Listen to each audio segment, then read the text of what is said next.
आमे गतकाल ठारू 3 दिन धरी आमर जिला स्तरीय रेड क्रॉस तालीम शिविर आरंभ करछु। एटा आगामी 10 तारीख पर्यंत चलिबो एवं गतकाली उद्घाटन दिवस रे आमर मान्यवर विधायक नवरंगपुर एवं मान्यवर विधायक डाबुगा आम संगे जोग देथिले। प्राय 500 रु ऊर्ध्व आमर काउंसलर एवं गाइड टीचर्स माने आम संगे अवेलेबल अछंती। रेसिडेंशियल मोड कार्यक्रम होची।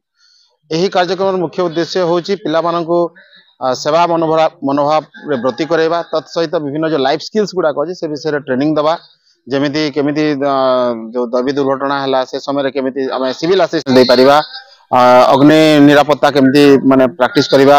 आज एडीएमओ सार आप देखुए पछाड़े आमर एडीएमओ सार डॉक्टर मलय त्रिपाठी सार पिला एचआईवी और एड्स भयावहता और तार निराकरण सचेतनता सृष्टि कर आम स्नेक हेल्पलाइन सदस्य डाकिचु स्नेक रेस्क्यू करने केमिति विभिन्न जो टेक्निक गुड़ाक व्यवहार कर पिलाने शिखिबे। तो एमती बहुत गुड़ाए लाइफ स्किल्स पिला मानक आम शिक्षा देबू। तत्सहित आसंता काली गोटे गोटे blood donation camp mega blood donation camp आयोजन करा जायछि जो थिरे हमर आम आशा करूँ 100 रु ऊर्ध्व यूनिट आमर शिक्षक बंधु मान रक्त संग्रह हम जद्वारा कि रक्त भंडार जो अभावटा अच्छे से पूरण हम। तो यही सब कार्यक्रम आम 3 दिन भितर अच्छी मुझे आशा करुँच पिला शिक्षण और उपादेय हम। तो हमें स्व अर्जित बा उपार्जित तापरे इम्यून डेफिशिएंसी माने रोग प्रतिरोधक शक्ति ह्रासर जो रोग है तार लक्षण समूह ताकू आमे एड्स बोली कि कहूँ। तो एड्स रोग जदि हैला ताले सेटा केमिति हिसाब रे हेई पारे।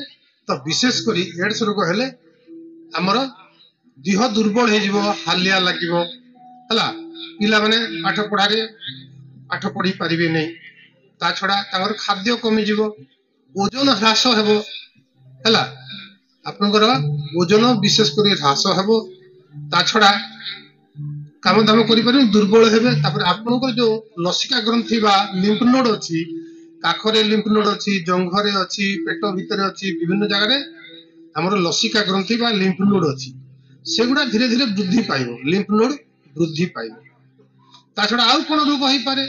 तो जो रोग होउथबो सेटा दीर्घ दिन धरी आम देह रे रहुथबो ठंडा काश सर्दी निमोनिया इत्यादि बहुत दिन धरी हो औषध पत्र खाइले टिके कमिला भली आउथबो पुणी बढ़ुथबो। तो धीरे धीरे हम शଯ୍याशायी हेबा।